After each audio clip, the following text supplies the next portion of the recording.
అటు ఆ శాఖ మంత్రిగా ఆయనకి దాని మీద పూర్తి రెస్పాన్సిబిలిటీ ఉంటుంది. దానిలో ఏం అవకతవకలు జరిగినా ఆయనే ఆన్సరబుల్ ఉంటారు. మరి ఇప్పుడు ఆయనొచ్చేసి ఏమడిగినా పై వాళ్ళు చెప్పినట్టే చేశాను, నాకేం సంబంధం లేదు అని చెప్తున్నారు అంటున్నారు. ఆయన విచారణలో బయటకొచ్చిన విషయం ఇది. ఆయన ఏం చెప్పారు అనేది ఎవరికీ తెలీదు. చెప్పాడో లేదో కూడా మనకు తెలీదు కాబట్టి. సో మరి ఇప్పుడు ఎంత లేదన్నా సార్ అన్న టెక్నికల్‌గా ఇరుక్కున్నట్టే. మరి ఆయన ముందున్న ఆప్షన్ ఒకటి మంత్రి తర్వాత ఇంక ముఖ్యమంత్రి ఉండే ఛాన్సే కదా సార్ ఉంటుంది. నేరం ఒప్పుకోవాలి, ఒప్పుకుంటే ఆయనతో ఆగిపోతుంది. లేదు ఒప్పుకోకుండా అప్రూవర్గా మారితే అసలు దోషి ఎవరనేది బయటకు వస్తుంది. రెండిట్లో ఏదో ఒక ఆప్షన్ అయితే ఆయన చూస్ చేసుకోవాలి. సో మరి రెండో ఆప్షన్ ఎవరు కూడా తన మీద వేసుకోరు కాబట్టి అప్రూవర్గా మారే అవకాశం ఉంటుందా? అంటే టైం తీసుకొని మారతారంటారా? ఎందుకంటే ఇంకోసారి కూడా ఆయన విచారణకు పిలిచారు కాబట్టి ఏం జరగబోతుందంటారు? అంటే అసలు నిన్న ఫస్ట్ మీరు ఇక్కడ గమనించాల్సింది ఏంటంటే, ఇంతవరకు ప్రాసెస్లో ఎవరు కూడా అంటే రాజ్ కసిరెడ్డి కావచ్చు, కృష్ణమోహన్ రెడ్డి కావచ్చు, ధనంజయ రెడ్డి కావచ్చు, బాలాజీ గోవిందప్ప కావచ్చు, ప్రతి వాళ్ళు తప్పించుకోవటానికి చూశారు. ఎవడు దొరకలా, అందరూ పారిపోవటానికే చూశారు. నారాయణ స్వామి మాత్రం ఇంటికి రండి, నన్ను విచారణ చేయండి అన్నారు. First thing. సెకండ్ థింగ్, ఇందాక సార్ చెప్పినట్టుగా అతను సంతకాలు తెలిసి చేశారా తెలియక చేశారా మనకి తెలియదు.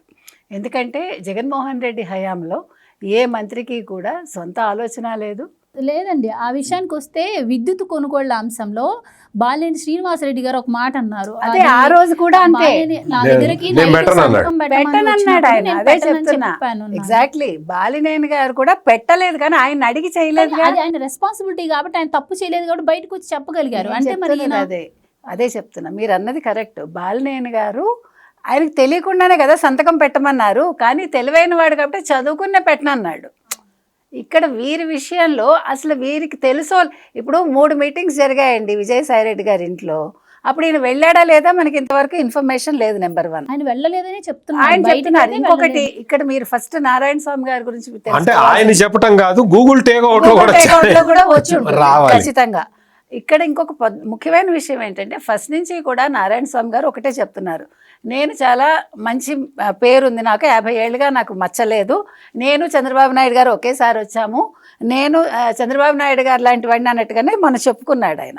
ఒకటి, నారాయణ స్వామి గారు ఇంతవరకు తప్పు చేయలేదు, కానీ ఇక్కడ ఎలా దొరుకుతున్నాడంటే ఆయన మీకు 17 బార్లు ఇచ్చాట కదా, ఎవరు మీ బాస్ ఎవరోనో, అది బాలకృష్ణ అని వాళ్ళ పిఏ పేరుతో ఇచ్చారు. ఎవరికి అప్పచెప్పారు? నారాయణ స్వామికి అప్పచెప్తే ఆ పిఏ ఏం చేశాడు, విజయవాడలో ఒక రూమ్ తీసుకుని 17 బార్లు నిర్వహించాడు. ఇప్పుడు నిర్వహించినప్పుడు ఏమైంది, ఈ డబ్బు నెలకి ఎంత కాదనుకున్నా ఒక 8 to 10 కోట్లు అనుకుందాం అందాజా ఇన్కమ్ వస్తుంది. ఈయనకి 5 కోట్లు ఇస్తామంటే ఈయన మంత్లీ తీసుకోలేదుట, కానీ మిగతా వాళ్ళందరూ తీసుకున్నారని చెప్పాడు. ఈయన ఎవరు, రాజ్ కసిరెడ్డి, వీళ్ళందరికీ నెల 5 కోట్లు వెళ్ళిందని ఆయన చెప్పాడు. నిన్న 40 క్వశ్చన్స్లో మీరు చెప్పినట్టుగా పై ఆయనకు తెలుసు అన్నాడు. ఆ పై ఆయన ఎవరో చెప్పే ఉంటాడు. నా ఉద్దేశం అయితే నిన్న అప్రూవర్గా మారి ఉండొచ్చండి, అవకాశం ఉంది నిన్ననైతే. కాకపోతే ఇది ఇప్పుడే బయటికి రాదు. ఇక్కడ ఎందుకు రాదంటే, ఇప్పుడు ఈ 17 బార్లలో వచ్చిన ఇన్కమ్ ఈయన తీసుకునే ఉంటాడు. ఈ 5 కోట్లు ఒకవేళ ఆయన వద్దంటే తన వాళ్ళు ఎవరికైనా ఇప్పించాడు, అది కూడా తెలియాలి.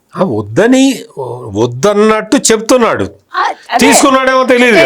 అది ఒకవేళ డైరెక్ట్ తీసుకోకుండా తన వాళ్ళకి ఇచ్చాడా, అదొకటి. రెండోది, ఇంకొకసారి సిట్ విచారణకి రమ్మంది, ఈసారి ఆఫీస్కి రమ్మంది. నిన్న ఎక్కడ క్యాష్ దొరకలేదు, ఓన్లీ ల్యాప్టాప్ ఫోను తీసుకున్నారు, సోదాలు అయిపోయాయి. నిన్న జరిగింది అది. అయితే ఇక్కడ ఇంకొక పాయింట్ ఏంటంటే, మీకు విజయసాయిరెడ్డిని నారాయణ స్వామిని ఇంచుమించు ఒకేసారి పిలిచారు ఆ రోజు సిట్టు. గతంలో పిలిచినప్పుడు విజయసాయిరెడ్డి రాలేదు. మీరు ఎప్పుడు పిలిచినా వస్తానన్నారు. బహుశా ఇవాళకి 6 వారాలు అయ్యి ఉండొచ్చు నా అందాజాగా.